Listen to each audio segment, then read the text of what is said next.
Siesta Sand Live. Welcome to Siesta Sand Live. I'm your host, Natalie Gutwein, and I'm coming to you today from Captain Curt's on the beautiful island of Siesta Key.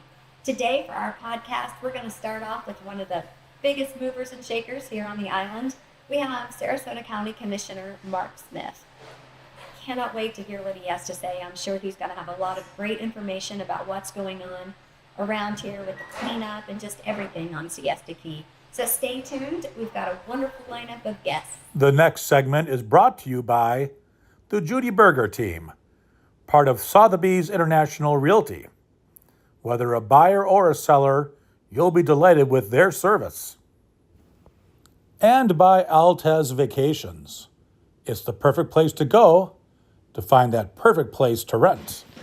Good morning. I am here with Commissioner Mark Smith. We are so thankful that you are such a sponsor of the podcast and you're coming on and answering all kinds of questions for us. Why don't we start with the cleanup here on Siesta Key? Can you go into kind of what happened when I told the story initially where we didn't see trash trucks? And I was looking around and I'm texting the other board members of the Siesta Key Association saying, I'm here, I don't see any trucks. Can you kind of talk about what happened with that? Well, we had an issue. We had contracted with a company to help us out. Sarasota County did, and it was a bid process. And we took the low bidder, being conscientious of our tax dollars.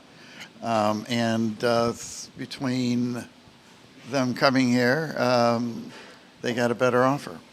And so I believe it was like 17 of our trucks went to Manatee County. Oh. And so we as a board are going to need to revisit how we contract with folks. I've talked to some city commissioners, and they also experienced the same thing in the past and have changed the way they work the procurement with these contractors that come from really all over our region.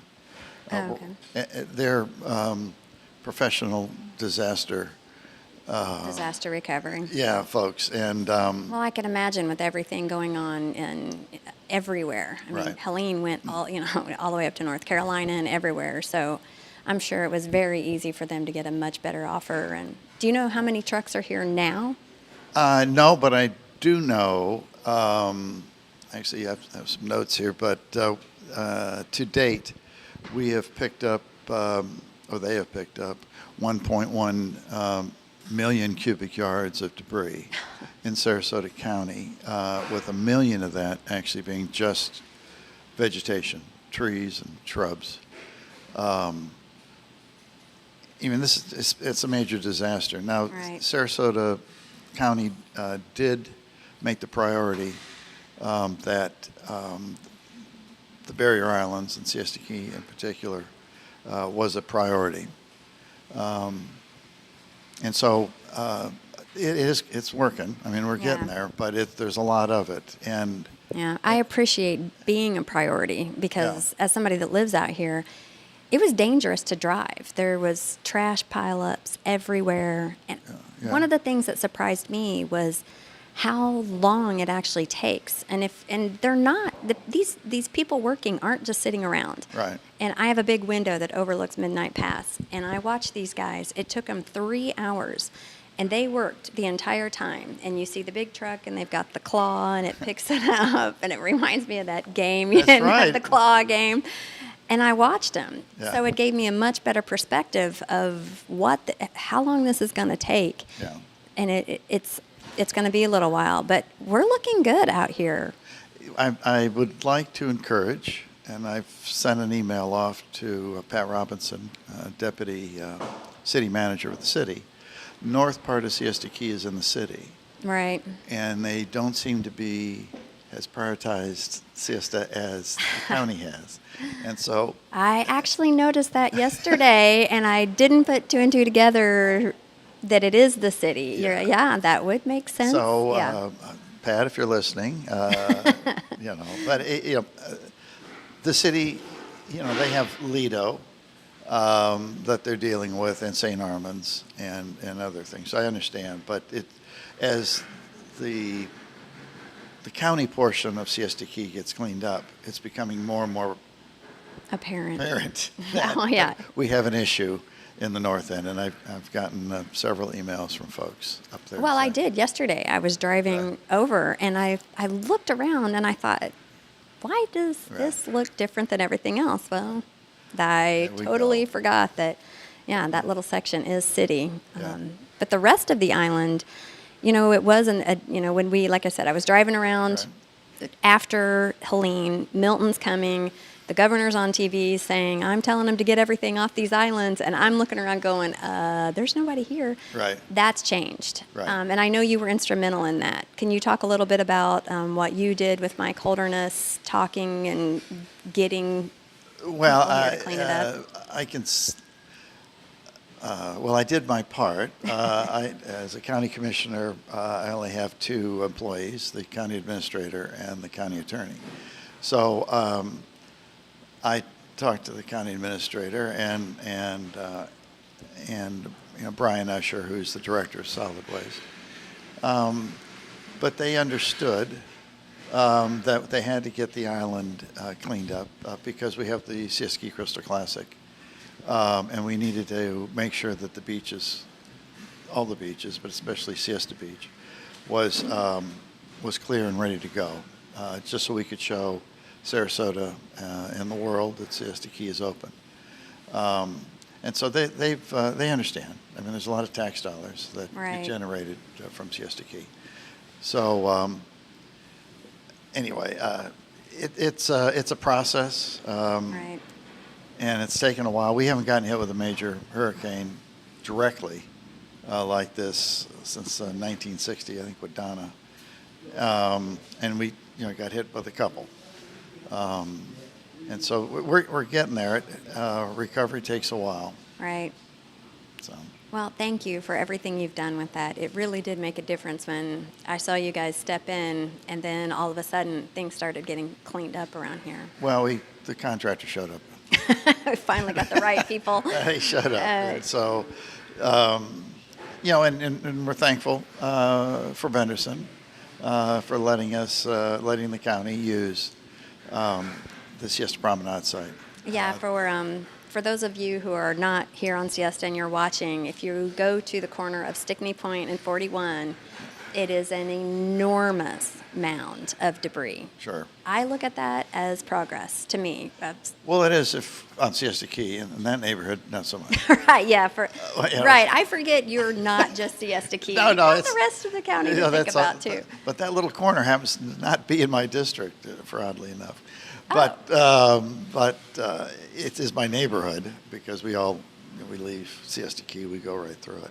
But it was a wonderful staging area, and there were some developers down south that also let the county use their properties to clean off Minnesota Key and parts down there. So it was a community effort, and we needed that staging area because otherwise they'd have to go all the way to the landfill and back. Right. I think it's made an incredible it difference would. in the It speed does. of... Right, getting us cleaned up. Yes. So there was an election Yes, there is. recently, and everybody talks about the national Right. election, but we had a local election here. Tom Knight got elected as a county commissioner.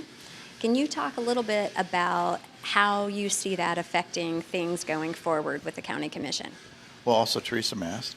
Right. Got elected. Sorry. Well, anyway, no, she had an easier path.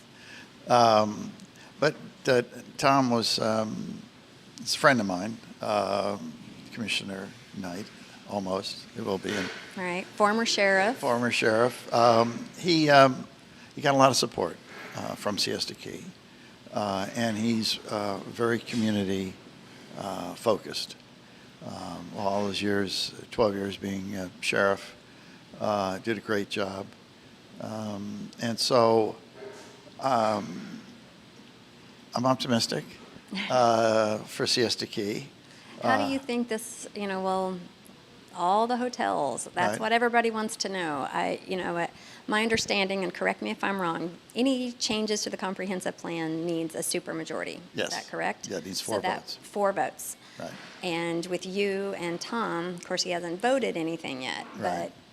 but we think that could keep some of these mega hotels from happening, hopefully. It appears that way, until the vote happens. Right.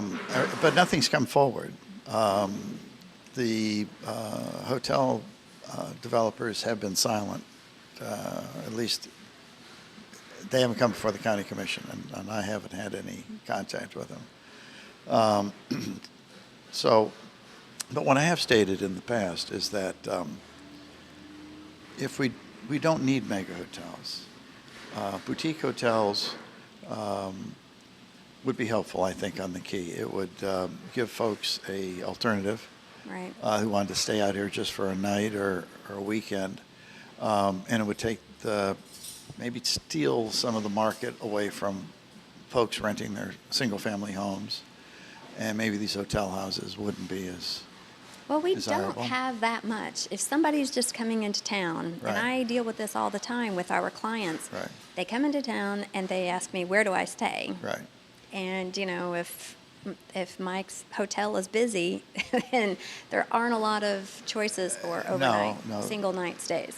I think maybe the Hyatt across the street here might be, but no, there aren't any options. And we believe, we being the Siesta Key Chamber of Commerce, which I've been involved with for a long time,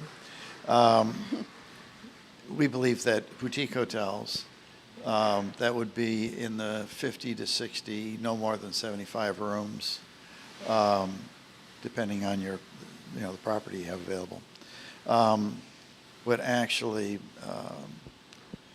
help out local businesses, restaurants, retail, the visitor businesses such as jet skis and Right. boat rentals and things like that, and it would be in scale with Siesta Key, Right. and they wouldn't be any taller than what's allowed with condominiums around them, and so we believe that would be a good addition to Siesta Key. Right. And I believe if that is all that's allowed,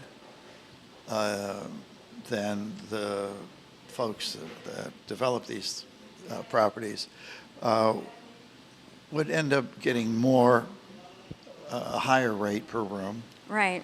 and they'll make money. Supply and demand. It is. Supply and demand and always wins out. I That's don't care right. who tries to So fight it or if you- how. And we would be limiting the supply.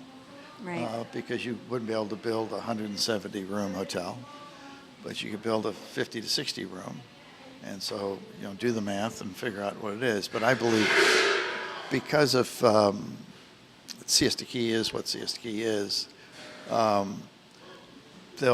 rooms will fill up. I think you're right. Is there anything coming up at the next commission meeting that you think would affect Siesta Key directly?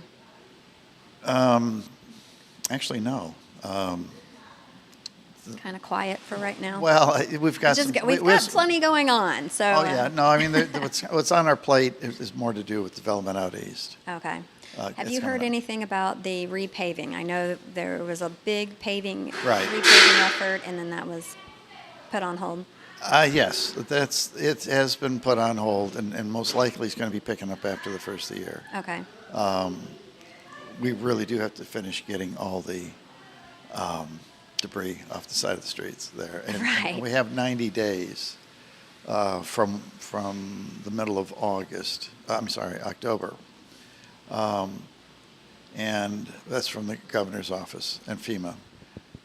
So that's going to take us. Take some time, right? You got to well, get all that off the roads before you can repave anything. Yes, and the amount of trucks that are rolling over, it'd be good to wait and see how much damage they do Right. before you repair it. Kind of reminds me of when I lived up north, and the snow comes in, and you end up with potholes. Right. Down here, we get it from hurricanes and the water that rushes through and washes the streets out. And so it's a great time to repave. It is. It definitely needs it, and it'll happen. Well, Commissioner, thank you so much for your time. We really appreciate it. There's so many hot button issues coming Sure. up here on Siesta Key, and we hope that you'll join us again. Oh, I'd be happy to. Wonderful. Thank you very much. Okay, bye now. The following segment is brought to you by Beach Bazaar, located in the heart of Siesta Village.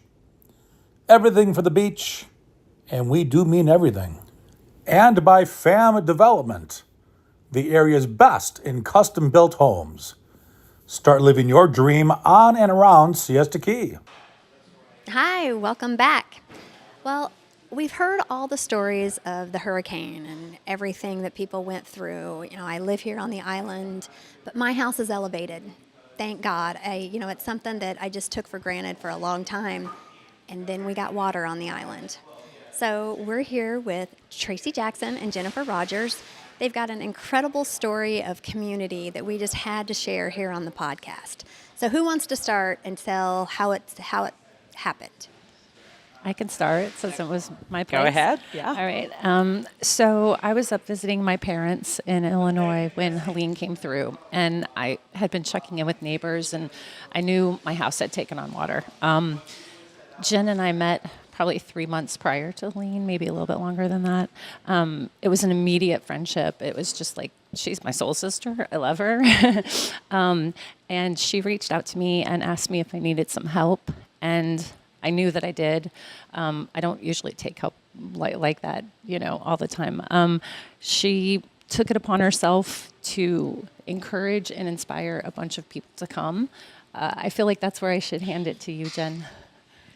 So kind of what happened was I friend request a lot of people on Facebook, and so I knew that she needed help. And the worst thing about when you're like, "Hey, can y'all help me?" People are always like, "Oh yeah," and then no one ever really shows up. Right. You So, kind yeah. of feel guilty asking for help. Exactly. Yeah. And so what I did was I literally just created a reel on Facebook and said, "Hey, I got somebody out here today that needs help. If anyone can join, please just show up. This is the address." So I'm putting this on social media, somebody's actual address, which is, something you usually do. Right. not do. Normally that's frowned upon. Yeah. We don't want to tell people this. So I think about 15 people showed up.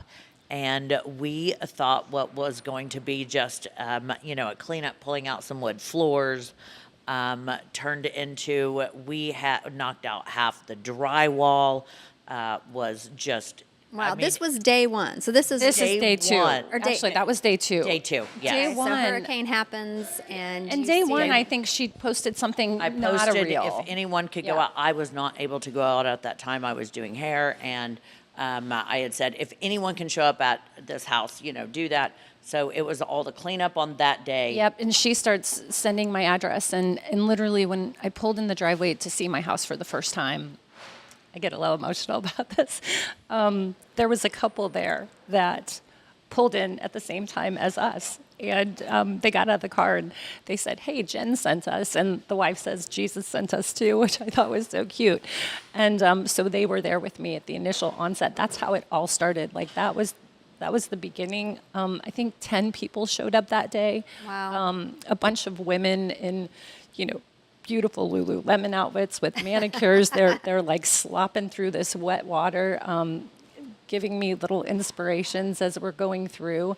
There were moments where you can't even be sad because the gratitude that you feel is so great. And that's what Jen brought. And the next day there was 15 people. Wow. Yeah.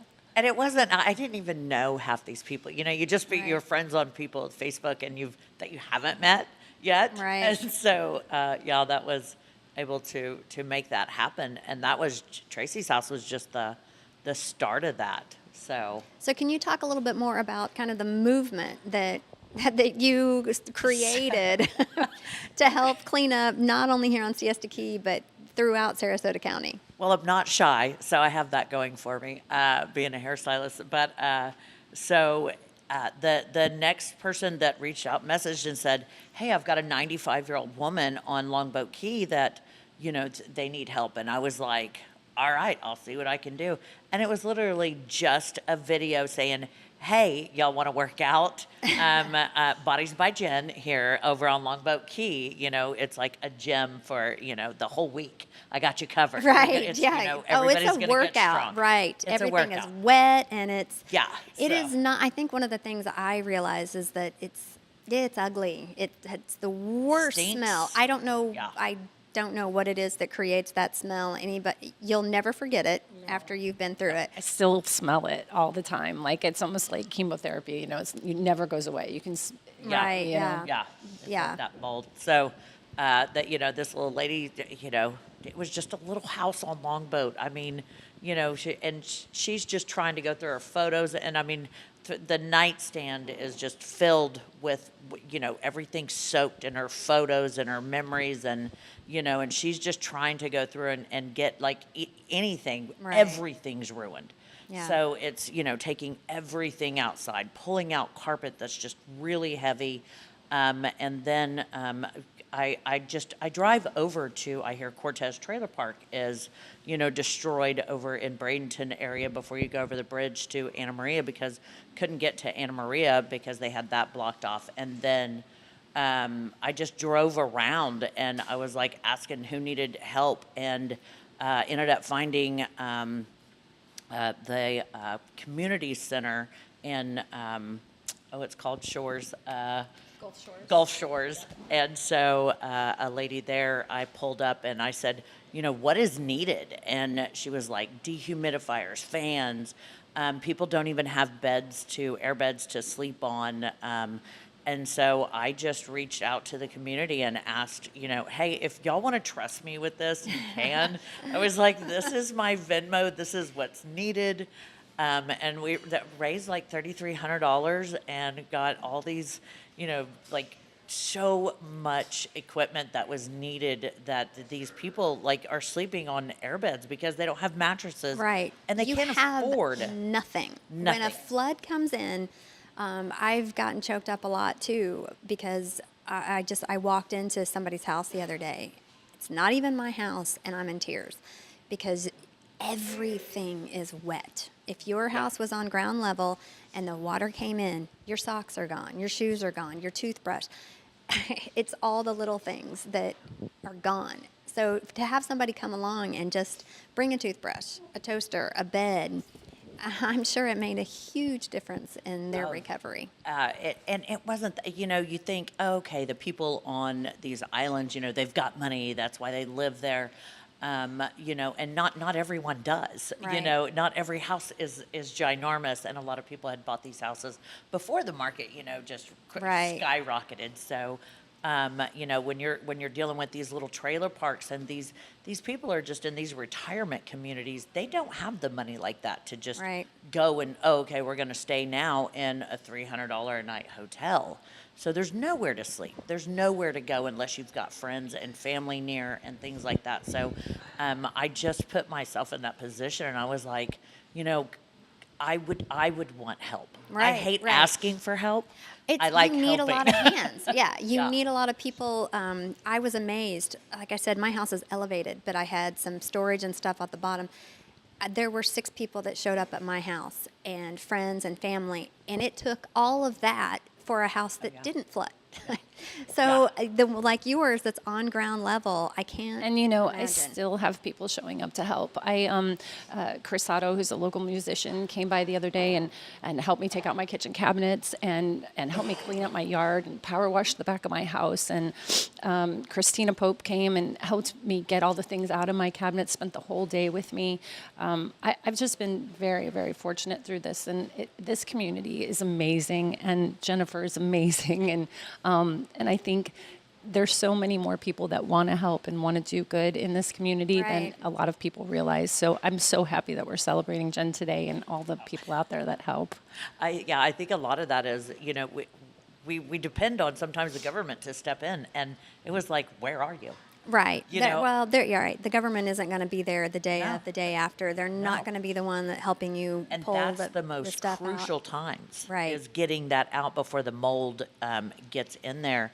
And I saw so much community, not just what I did, but I mean, people are driving around with food and offering meals. And I mean, I did that for Cortez, and people are just, going to their neighbors' houses and helping. And I have never seen anything like that.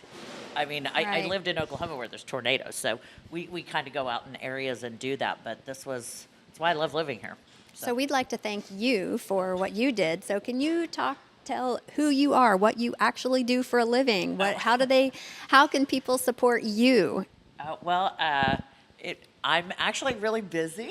I've been a hairstylist here for a year and a half, and now it's called Sarasota Hair Queen Salon, and I'm just in downtown Sarasota, and I've been doing hair 33 years. So I was an educator, and I thought, instead of traveling, I would rather just move to Florida, and I built a business really, really quickly. I've been very blessed here, very blessed with a lot of friends very quickly. It was like I was meant to be here. Right. So, I think a lot of people feel that way about this place. I do. Yes, I do. I'm a transplant also. Trace a transplant. Most of us are. Yes. But I do feel like Siesta Key, Sarasota just has a calling. And the people that are here, I wasn't surprised to see the people that stepped up and just, I'm here, I'm in my boots, or in my Lululemon, whatever it is, Yes. getting disgusting. I broke every nail. It's like we're starting over. Fine. She downplayed her stylist a little bit. She's a master colorist.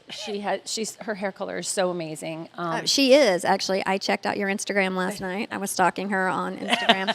And you do a great job. Thank you. I did a lot So of that's education. Sarasota Hair Queen, right? SarasotaHairQueen.com. Yes. Great. Wonderful. So, Tracy, you are involved in some other things around here on Siesta Key. I am. I've got a couple different things I'm doing. I help people. Well, my main business right now, since I lost a lot of my supplies for my former business, is POS processing. It started as a nonprofit. And we don't do contracts, so we can help small businesses. That's really where our focus is small businesses and nonprofits save money on their processing fees. And then I also have Siesta Key Pop-Up Proposal, where I do really elaborate setups for marriage proposals. And That's a great it's idea. so That cute. is so popular now. It's really cool, and I do some really unique things. I have hidden cameras and drones flying over, and so they're wow. completely unaware. And the setup is really tweaked for the person getting proposed to. So favorite flower, favorite drink, color scheme, if they're boho or if they're vintage. I really, really personalize it, and it really makes the guy shine because it looks like he's paying attention. He looks like a rock star, and it's all you. And 100% yes so far. so how does somebody find you? On siestakeypopupproposal.com, and then I also have a Facebook page. I have Instagram, I just haven't mastered the Instagram Right, they're business totally yet. different animals. Yeah, I know. Right. So what about you? Also you are now the president, correct? Yes, the president of the Save Siesta Key organization. I assume that's where you're going. Right, and so for people that don't know, that's the organization that has tried to incorporate Siesta Key. Correct. And we're in a little bit of a lull right now. We had a meeting last week. We're going to be putting an announcement out very soon about what's happening with the Save Siesta Key organization. But it's been a passion of mine. I would have loved to incorporate before the storm. I think things might have been different. Right. I think the building that we're going to see coming after the storm is disheartening, but we'll just have to roll with the changes, right? Right. Well, I know Fiona McFarland got reelected. Thank goodness for that. Right. And she was the sponsor of the bill, correct? Correct. Yep. Have you spoken with her yet about next efforts? With what's happening in Tallahassee right now, we don't see a path. One of the biggest people who was against us is going to be in a real leadership position. So we do not see us presenting another bill this year. So how much longer is he in office? A couple more years? His father's a senator, so we're anticipating he will probably go the same route. So. All right. Well, keep us updated. I will do. Thanks for bringing that up. Absolutely. Well, ladies, thank you both. We Thank you for really having me. Oh, you're welcome. We really appreciate Thank everybody you for helping sharing. us out. She makes me embarrassed. So I was like, oh. She was so self-conscious about, like, she said, I didn't do this for recognition. I'm like, but people need to know that, Right. that there are people like you in this community. And Well, there's a lot of devastation and a lot of heartbreak right now, and so we wanted to bring you on as a thank God. There is sunshine in these moments. That's true. you There's were a lot of definitely people out my there thank helping. God. You were definitely my thank God. No doubt about it. Well, thank you both you. for coming out here. Thank you for and we having me. Really appreciate it. Thank you. Thanks for having us. You're welcome. The final segment is brought to you by the law offices of Eric Fleming, specializing in real estate closings. Mr. Fleming is also the current president of the Siesta Key Chamber of Commerce. And by Gilligan's Island Bar and Grill. Experience the heartbeat of the Siesta Village's dining and social scene. Welcome back. So we are here at Captain Curt's. Captain Curt's is our main sponsor of the podcast. They have been wonderful to work with. They've had some challenges. A couple hurricanes came through, kind of changed up our trajectory of when we were going to start the podcast, so we've moved it back. But I am here with DJ Dallas, MC Dallas, Master of Ceremonies. You are the main guy here at Captain Curt's.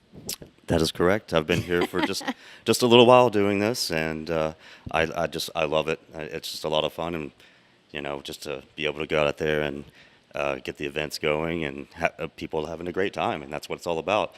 And the stewards let me, they facilitate it here. They love the entertainment and they love music, and it's just a lot of fun. So. Well, it's a huge campus. I mean, they've added so many different pieces.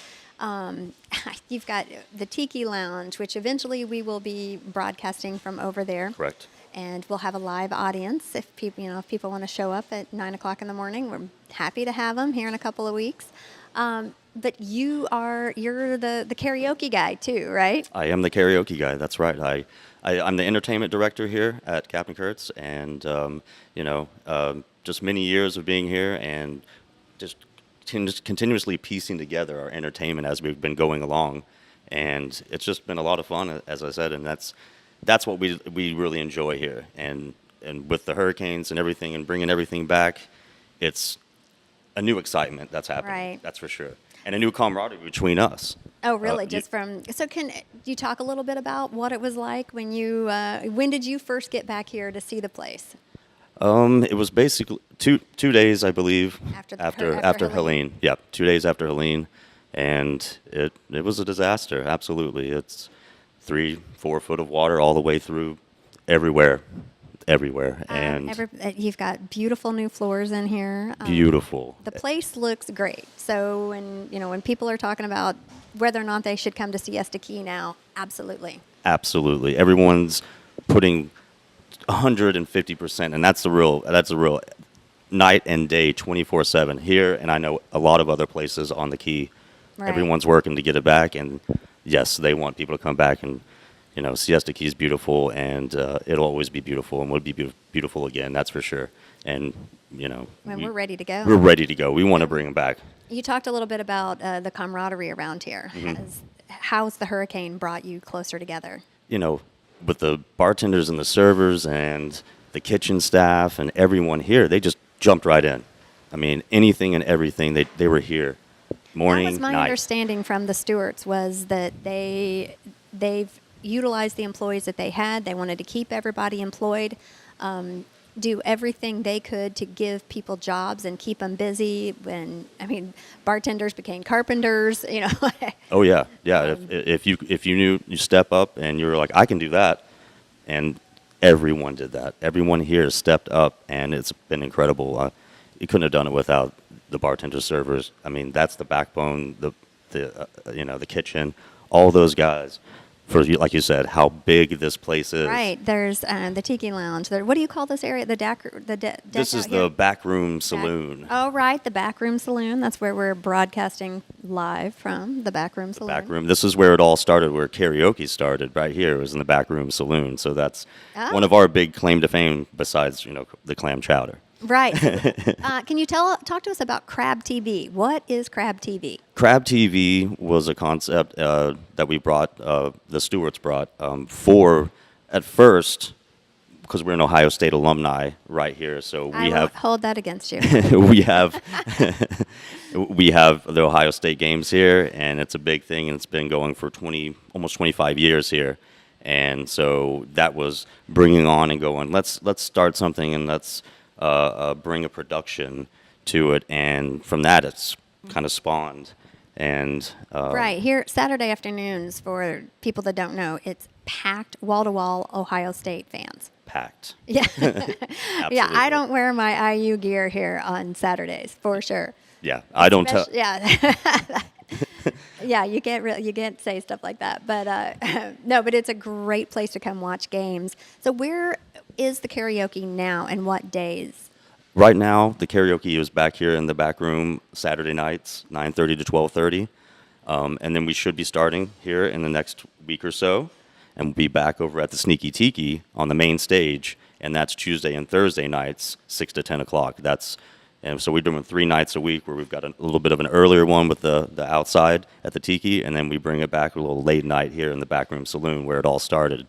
So it gets There's a lot going on. there's a lot going on, and then we've got other entertainment as well. You've got solo guys and duos and bands, and we've got anything from trop rock to reggae to rock, southern rock, A little bit of funk. everything. Yeah, dance, pop, everything to get, on a Friday, Saturday night to get people going, and then on a chill Tuesday to get people just Yeah, chill mood. right, and get them, ready for the evening, or just hang out by the beach and then come over here and be able to just Relax. Absolutely. One of the things I've always loved about Captain Curt's is it doesn't matter if you show up in like a bikini cover-up or you're just got out of a wedding. Full talk. It doesn't. Right, Absolutely. whatever. Seen it all. Right, you can fit in around here. This is a great place if you've got big families or big groups of people. The clam chowder, of course, is amazing. Clam chowder, and I was never a big fan of clam chowder, seafood, and chowder, and that. Here, absolutely, and I tell everybody. Right. So yeah, I do enjoy it. I do enjoy the clam chowder. Is incredible. So yes. So going forward, do you have what's your entertainment going to look like during season? During season, what we usually we've had is 7 days a week out there at the Sneaky Tiki. We'll have the daytime, and we'll have a nighttime. And the weekends is when we have the bands come out, really, on a Friday, Saturday, and a Sunday. And like I said, we'll have anything. We'll have a little bit of Latin, A little bit of everything. a little everything out there to get people, on a nighttime, out there dancing and out there about the vibe. It's about bringing that vibe and the feel good. And when you're coming through and you go, that's the place I want to be. And Right. When you're walking by, you're gonna feel the vibe. You from feel the street. vibe. Yeah. If you're Right. driving by, walking by, you're gonna hear it. You're gonna see it.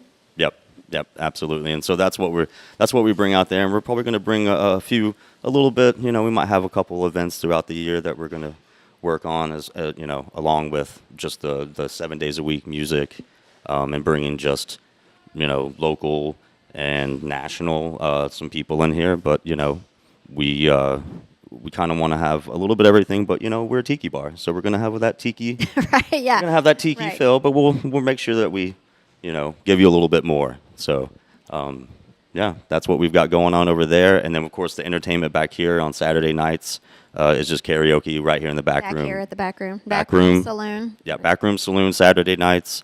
We're going to keep it going, and that's been going for 26 years now, karaoke right here. So Wow. we want to just keep it going back here and keep building it back up to the new back room karaoke, because it's a different time. And Right. Well, and everything is new. Everything is new. That's one of the good things that comes out of a hurricane is after it's all said and done, it's all nice and new, and you've got new floors, and everything looks great out here. You'll be open everywhere. We will be open everywhere. That's correct. We'll have we got the coffee shop, gift shop will be open, and it's open right now 8 to 3, I believe. But we'll get back to our regular hours, which I believe are 8 to 9. Oh, okay. And so we'll have all that open and more online for everyone to be able to get any kind of merchandise. Get the retail kits for the clam chowder. You can get right off of online, no matter where you're at. So of course, and yeah, we just want to bring that vibe and of course karaoke is a part of it. People like to be a part, Right. and get in here and get up on stage and I'll have to come check out karaoke. Get loose. As long as there are no videos of it. you never know. I mean, there might be something floating up out there, but Right. for sure. Well, Dallas, thank you for coming on, talking about what's going on out here, and we look forward to bringing you back and keeping us updated on what's going on here at Captain Curt. Thank you so much, Natalie, for having me here today, and I appreciate that. And yes, we'll try to keep you guys updated as much as we can, and I think from now on, it'll be a lot easier to Right. know, what our actual update is, because we're getting ahead of it, so it feels good. So thank you, Natalie, appreciate that. You're welcome. All right. And by the Captain Curt's Village. Great drinks, great music, great food, especially the world-famous clam chowder. Stop on by. Thank you for tuning in to another great episode of Siesta Sand Live. Really want to say thank you to Commissioner Mark Smith. Got a lot of good information. Excited to see what happens with Tom Knight being elected to the County Commission. Also want to say a special thanks to our host sponsor, Captain Curt. They have been wonderful. They really have had a rough time getting this place put back together, but they're working hard. They come out, come get a daiquiri, kind of sing karaoke, live music. They have it all going on now. Well, thank you very much. Next week, we're going to have Bob and Catherine Luckner. They are president and vice president of the Siesta Key Association. I really look forward to what they have to say. Thanks again for joining us. Stay sunny, Siesta.